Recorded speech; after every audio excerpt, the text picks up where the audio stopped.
All right, my friends, I got bad news to share with you here today. Just got done reading an article in the Detroit Free Press that said Aretha Franklin did not have a will when she died. It says Aretha Franklin was a very private person, but left no will. And the crux of the article is saying her $80 million estate will now be subject to public scrutiny. All right. And that's what happens when you die intestate or intestate. I'm not even sure how you pronounce it. I'm from Maine. So intestate or intestate, whatever. Interstate without the R in there. That means Aretha Franklin's $80 million estate will be subject to the whims of the media, of you, of me, of anyone who wants. And the article from the Detroit Free Press goes on to say about Ike Turner. Remember Ike and Tina Turner? And regardless of the shenanigans and whatnot, but Ike Turner's estate is still being settled 11 years later. Don't die without a will. But the problem with the Detroit Free Press article is it says the private person in which Aretha Franklin was, because she didn't have a trust or a will, they'll be settled in the public eye.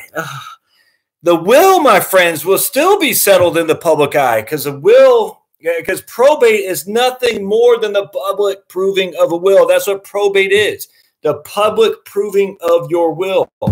And so the Detroit Free Press, and I did an article the other day about some guy from Market Watch who didn't inform his one of his readers about leaving beneficiary designations via will. It's insane.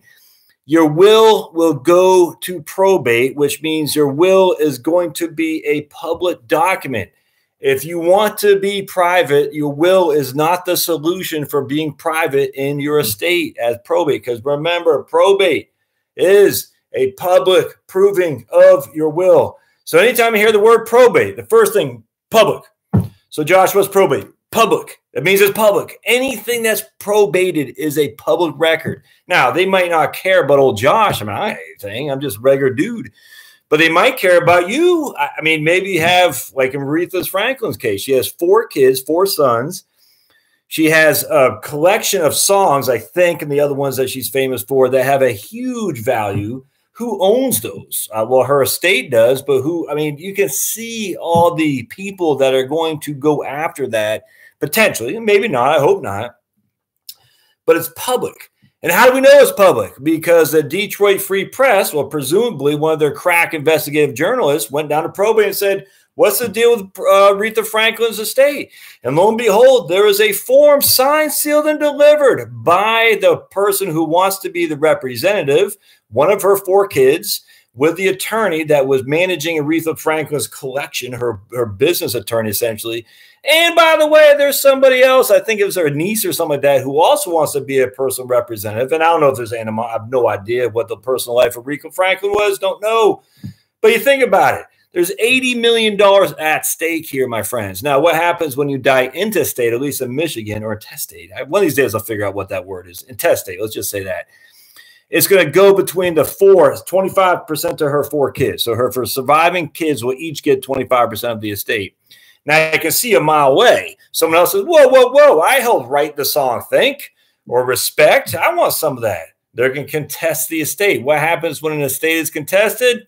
It stays idle. It will not be distributed for, in Ike Turner's case, 5 or 11 years. Still is not. That's intestate. That's what everyone says at the end of the day. The court just says 25, 25, 25, 25. Well, what happens if?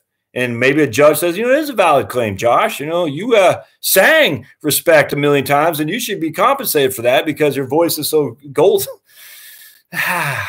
Sad. On top of that, so you think about it too, what's the federal estate tax? I think it's 35% now. So $80 million estate for Aretha Franklin, 35% of that. Let me get my trusty calculator.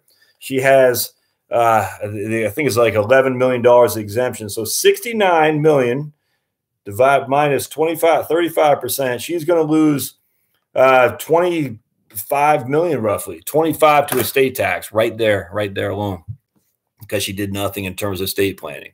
Now that's for rich people. I get it. Everyone says, well, Josh, I'm not rich. I only have $200,000 or $2 or whatever. Do you still want your stuff being probated? You know how you avoid probate? you have beneficiary designations on your IRAs, or you put stuff into a living trust. So again, we talked about it last time on Estate Planning Basics 101. Here's your living trust. It's just a document. It says, I am the living trust. I, Josh Scanlon, am the grantor of the trust. I'm going to grant property. So I want this calculator to go into this living trust. Now, I still control the trust as a trustee. I'm the trustee. I'm the grantor. All right. So I drew it up. I control it. I don't own it anymore because I'm just a trustee. The trust literally owns it, but it all flows back to me under my Social Security number. So I say, here's my calculator. I want my calculator to be held in trust. So I got to retitle the asset into the calculator into the trust. And now the trust owns the calculator. And what that means is because there's a living trust, I still have control over it. I still control it. It still flows to my Social Security. All that stuff still happens under my living trust. Nothing changes. I mean, I could be sued, and this living trust will be part of the lawsuit for sure. Anything that's in the trust will be part of that lawsuit of that trust. So what happens though is when I die, the trust says, "Oh, I want Joe Schmo down the street to get that property. Maybe I don't want my daughter to get it over at Georgia Tech because she doesn't need this crusty old calculator, but she'll get really upset if she finds out that that crusty old calculator did not make its way to her. And I want to avoid that, so I'm going to give it to Joe Schmo down the street." That's what a trust does. It avoids the public proving of my will because this won't transfer via will. It'll transfer via trust. And so now my successor trustee, the person who kicks in after me, says, I'm the successor of the trustee now because Josh is dead. And according to his trust, he wants Joe Schmo down the street to get this. The successor trustee takes ownership of the asset. He or she does not have to prove to anybody anything. He just has to go down there and say, at the end of the day, I am the trustee. The trust says that very explicitly that this calculator goes to Joe Schmo down the street and it's happening. Now, in theory, a beneficiary of the trust could sue the trustee for negligence and all that. Not in theory. I mean, it happens all the time. There's a cottage industry in estate planning where trustees are being sued all the time, which is why be careful when you take on that role as a trustee, especially if there's all kinds of issues going on with the family dynamic of the trust that you're going to manage at the death or the incapacity of the grantor. I know a lot going on there. But just remember, at the end of the day, the trust will bypass probate. It will transfer because it is not transferring via will, it's transferring via trust. It will not be public. It will be private. And there's lots of benefits to that for sure. Now, it could be shenanigans. Absolutely. Shenanigans happen all the time when it comes to assets. We know that for a fact.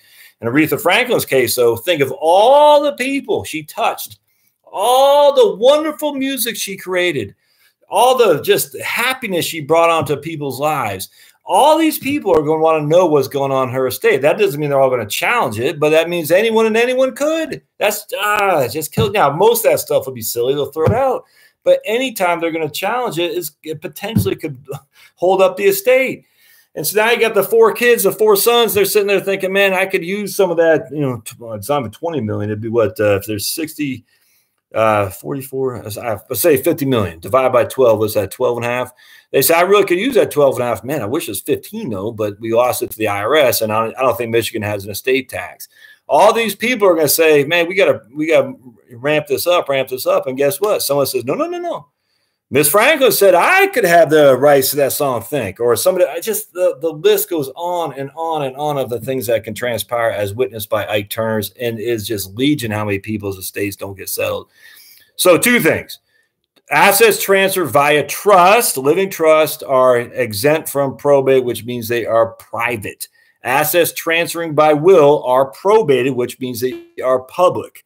Now, at least your will dictate, I want my 4 kids to get this, that, and the other. And that still can be challenged, don't get me wrong. But at least it says explicitly, I want this to happen.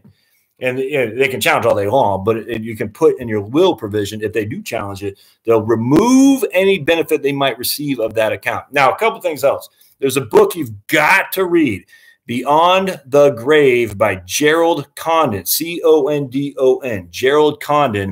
The initial one came out in like 2001 or something like that with he and his dad. He just did a reversion of that, I think, in 2017. By far and away, the best estate planning book I've ever read, by far and away. And the reason for that is a couple of things.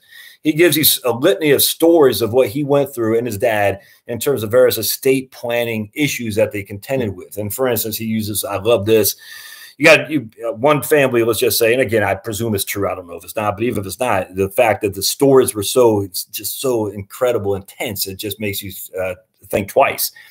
I give my daughter $100,000 to go to med school. She's now practicing, doctor, making all kinds of money, blah, blah, blah. My other son is, working for the church, digging ditches for $10 an hour or something like that.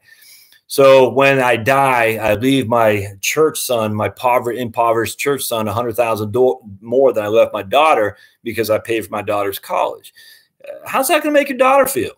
I don't know. I mean, just think about it. Yeah, you paid for my tuition, Dad, but you could have paid for his tuition too. But just because he didn't take it, why should I be left without? I'm not saying that happened, but just think about it from the perspective of the daughter who's going to has $100,000 less, or even worse, what Gerald says, this is just fantastic. I'm going to leave real estate to him because maybe he's mechanically inclined. He knows how to take care. Maybe he does property management. And I leave assets to her because whatever the situation may be. So he says, oh, thanks, Dad. Now I got to go take care of all this crap. You'll be a landlord for all these people who are late on their Section 8 housing or something. I don't know. I'm just using that as an example. And the daughter now has Apple stock.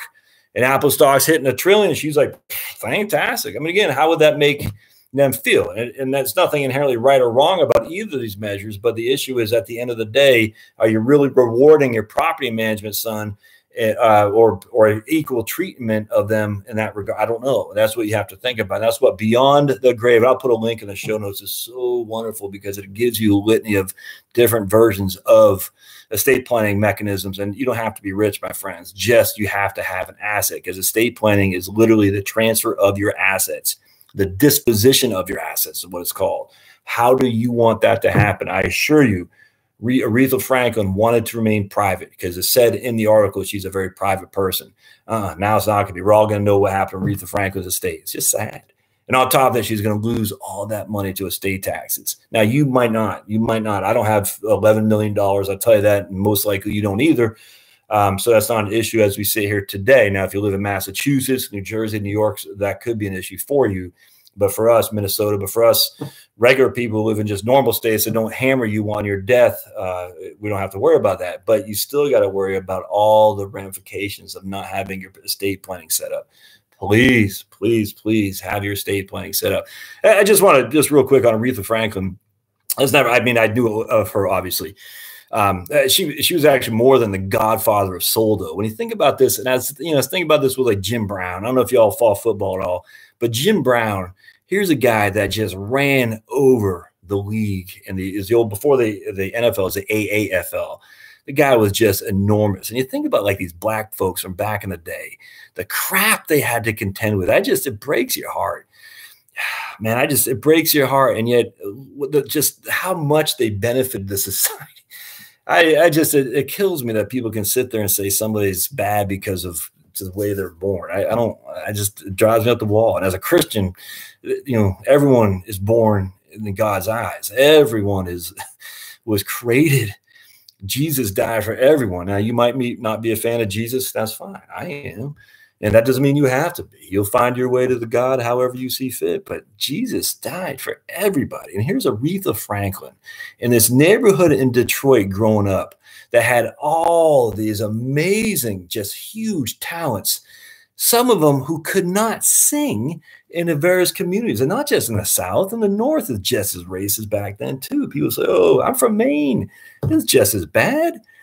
It bothers me. You just think, how many people missed out on Aretha Franklin? Man, Satchel Paige. Remember that guy? How many Bob Gibsons were out there previous to the Bob Gibson who were tearing up? Just kills you. Kills you. You can't be like that. I just think of all the talent we've lost because we're so pig-headed and seeing people, that guy's different than me. So anyway, Jim Brown, Aretha Franklin, they all have their own personal peccadillos to contend with, but don't we all? And some people like Aretha Franklin, look, if you went through her shoes, okay, you have an issue, but I'm not judging Aretha Franklin for some of her political leanings. My goodness, for heaven's sake, can you blame her? Some of the crap she had to deal with that you and I don't have to. And just because of her and people like Jim Brown, we're all better off for it. And that's just wonderful. Anyway, so I thought the idea that she's solely the godfather of soul, I just think that pigeonholes something like that. The talent, You know what happened was apparently with Motown Records, they're vying for the talent, apparently Motown Records in Detroit. I thought this was interesting. And so Motown is saying, hey, we want all the talent because we're local, we're native, and these people are in our neighborhood and whatnot. And apparently Aretha Franklin was so good. And this is a hearsay. If I'm wrong, you might know better than me, but she was so good that Atlantic Records signed her as opposed to Motown because she was that much better than these people who are so good to begin with. You think about it, you think of how good that talent was. It just boggles the mind. But you think of all the music that came out of that neighborhood. It was just one neighborhood. Just that one. That one neighborhood in Detroit, the talent that came from there. How can you not be just stunned? Imagine being a fly on the wall back then. I would have loved it. Anyway, I hope this helps. I'm just laughing because the comments don't put on there. I think there could be many, many good singers in many, many capacities from many places of the world. I just think, hey, look, you got to create your own desire, your own chance to do it. And if you can't do it nowadays, well, might be a reason for that because YouTube is here. Here's old Josh on a freaking Sunday afternoon talking about my love of Aretha Franklin's music, of Jim Brown, the talent there. And I will say I still love, I've always been a metalhead, always have been, always will be, but I still love some country music. I love bluegrass. I love just a eclectic mix of music. I was raised in the DC area, and they had this music called go-go back in the day. A lot of folks in DC, and it's, I'm a white kid, but it's just there's a lot of good music out there. Music is just good for your soul. All right, so I have to say, just enjoy the music like you can. It's just it's awesome. Thanks. We'll see you guys next time. Thanks. Oops, got to end stream. There we go.